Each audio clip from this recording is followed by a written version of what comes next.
We have some significant breaking news in the Jack Eichel situation. He has fired his agent and got new representation. What will this do to help facilitate a trade? We'll discuss the details of that coming up next.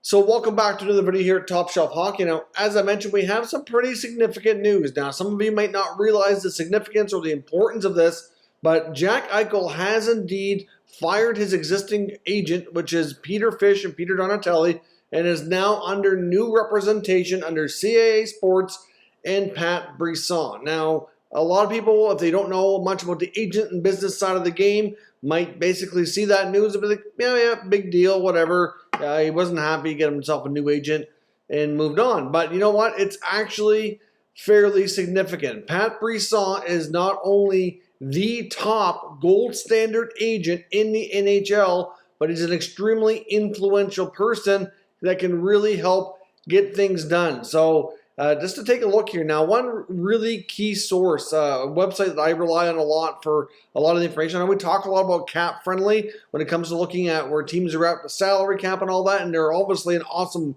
resource, awesome site. But another good one that I do feel sometimes is a little bit lesser known is puckpedia.com. They have a lot of the same stuff that Cap Friendly does, but they also have a ton of information on agents. If you want to know who represents who or anything like that, that is the go-to site. So essentially, I'll show you a graphic on the screen here. Looking at the top 10 agents across the National Hockey League, Pat Brisson sits number one with over 52 active contracts, over $1 billion in total value of those contracts, and the current AAV of just shy of $175 million.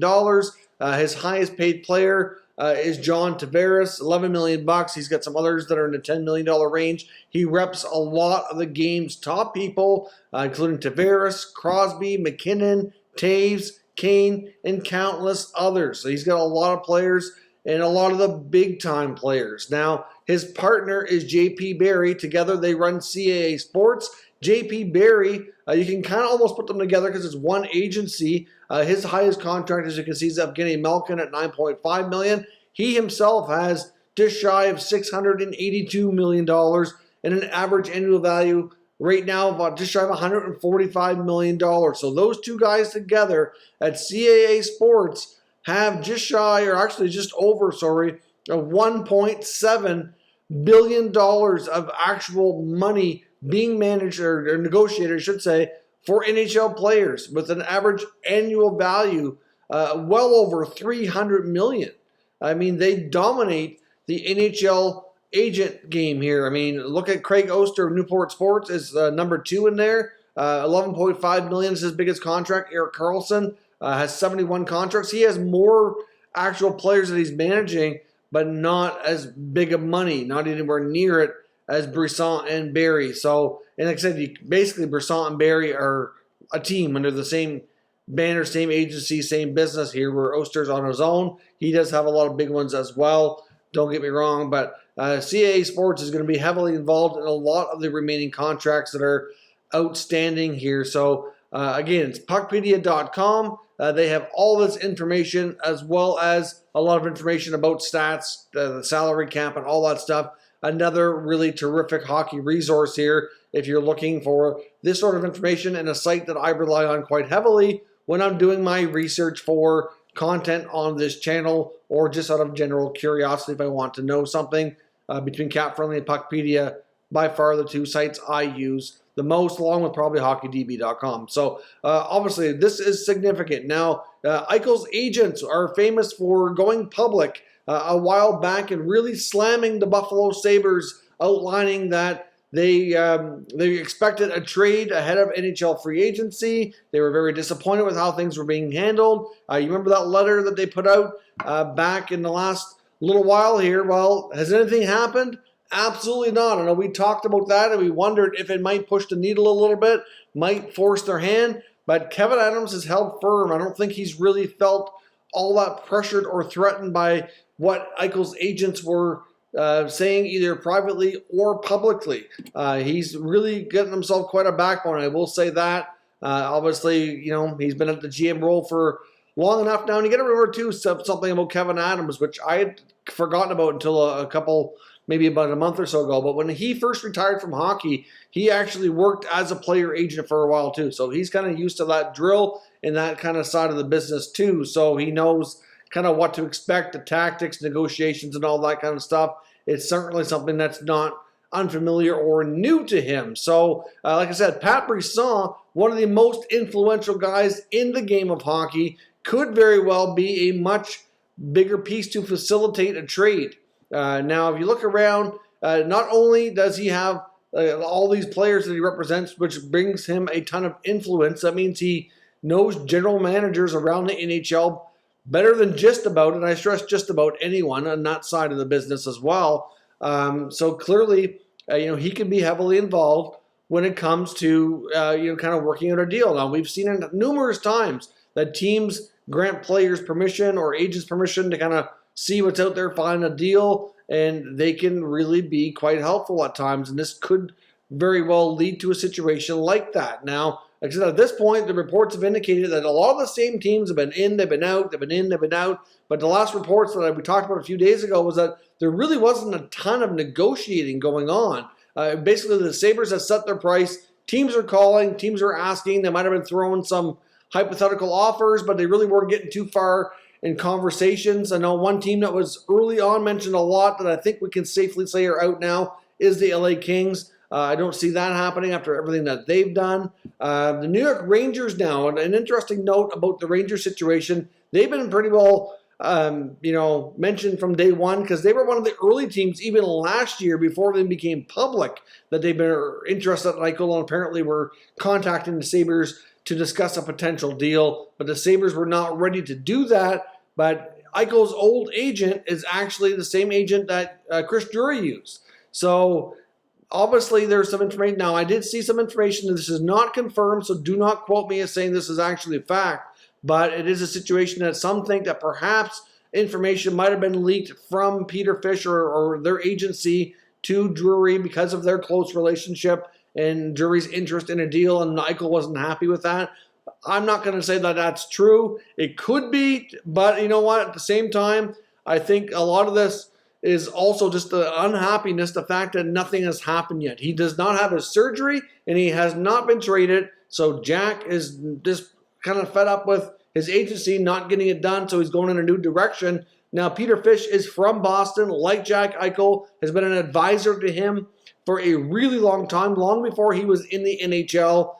So I'm sure this was not a decision that was taken lightly or to come to very easily by Eichel or his close friends, family, anybody who wants to trust to talk about it in making these decisions. So clearly, this is a frustration boiling over, in my opinion. This is probably the best thing for Jack, though, to be honest. If he wants to get the right deal, Brisson, if anybody can get it done, Pat Brisson is the guy. Like I said, I still don't get the feeling that the Sabres feel pressured.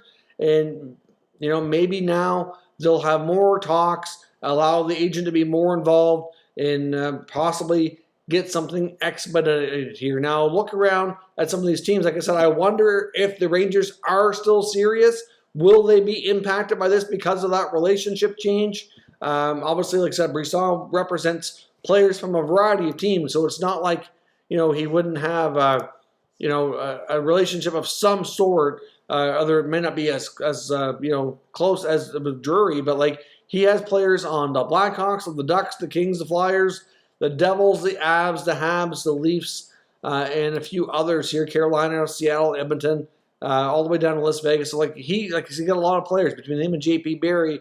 They cover a lot of the league. So the other thing here is I don't know if this would be impacted at all either, but at times we've heard the Montreal Canadiens being interested, and Pat Brisson is extremely good friends and has a very good working relationship with Marc Bergevin. Now, I'm not going to say that their relationship would influence a deal, but if Jack's interested, then certainly, that could be, an influential part. And another thing, too, that I kind of learned about today that I kind of forgot about, sometimes you get all these teams that are looking, and sometimes there's little details that you overlook or you don't really see as being as relevant. But, for example, Jack Eichel is very close friends with Noah Hanifin, who plays for the Calgary Flames. The Calgary Flames have been linked to Jack Eichel. The Calgary Flames have been rumored to be doing something significant this offseason. Nothing has happened. So that does tell me that the fact that they've been interested in Jack, to me, is I would believe that to be legit. And I would say that maybe their inability to get a deal done for him could be part of why we haven't seen much activity out of the Calgary Flames organization this year. Maybe that was kind of their plan, their target, and it has not materialized. Doesn't mean they would have given up here yet. We also have not seen an extension for Johnny Gaudreau, so there's still uncertainty around his future. I think Sean Monahan would be open to a fresh start. The Flames would be open to moving him, but what do the Sabres want? They're not really looking for much of players who are going to impact the roster today. They want future picks. The Flames do have some young assets that could be attractive to the Sabres, and I could see a potential deal maybe getting worked out. That is, I wouldn't rule out the Flames. Okay, you got to bring back the Minnesota Wild, maybe back into the game here too. Like, they're not going to completely give up. I think they'll take another kick at the can here before all is said and done. Vegas is never completely out of it, in my opinion. They're just too aggressive of a team the way they're wired and built in their management. So I can assure you that I think now that talks are going to heat up a lot. I think teams that were out are probably going to get back in, or at least try to have those conversations to see what they can do. I know another player that Brisson reps here as well that I know at this point could be a piece if a deal ever did happen, and I stress ever did, would be Trevor Zegras with the Anaheim Ducks. If the Ducks come calling to Buffalo and they're willing to put Zegras in a package, I think that deal suddenly gets to the front of the line and has a much better chance of getting done. But if they don't want to include Zegras or Jamie Drysdale, then I don't think the Sabres are really all that interested. They feel that Eichel is one of the top, probably 10 players in the world, and therefore they should get a package that represents that. And they want some, as many as 4 or 5 assets, and a couple of those at least have to be super high end. And if you're not willing to do that, then they're just not going to talk to you and feel the pressure to get this done, and it's just that simple. Now, as I mentioned before, it's kind of that point in the offseason where things are kind of died down. It's a little bit dull. I know anytime I bring up Eichel, there's always a couple of comments saying, oh, I'm so tired talking about Eichel. Nothing's happened. You've had him going to everybody in the league. Well, I haven't had him going anywheres. I referenced points that NHL insiders claim that conversations are going on behind the scenes here. That's another story, though. However, you know what? This is going to ramp up, and I don't think we're going to see a lot of activity until we get closer to camp, because that's kind of your next pressure point. But this is a decision made now to get us there so that Jack and his new agency can kind of analyze and get everything sorted out to hopefully get this sorted out sooner than later. But if he's not going to have surgery until he gets traded, he's going to want this trade happen yesterday, long ago, because at this point he's going to miss some time, and it's just bad for everybody. I understand why Buffalo's holding firm. They have to get this right. They can't screw this up. This is a rebuild that's been going on for an extensive period of time. They're kind of starting over again without ever really coming out of the full rebuild. And if they don't get the right return, it's going to hurt, and it's going to hurt bad. So I understand Adams as a GM not to feel that pressure, not to let it get to them, to kind of pull the trigger early and not get what you feel you need in this kind of trade. But like I said, Pat Brisson, one of the most influential guys in the National Hockey League, around representing all these big-time players. If anybody's going to accelerate getting something done, it's him.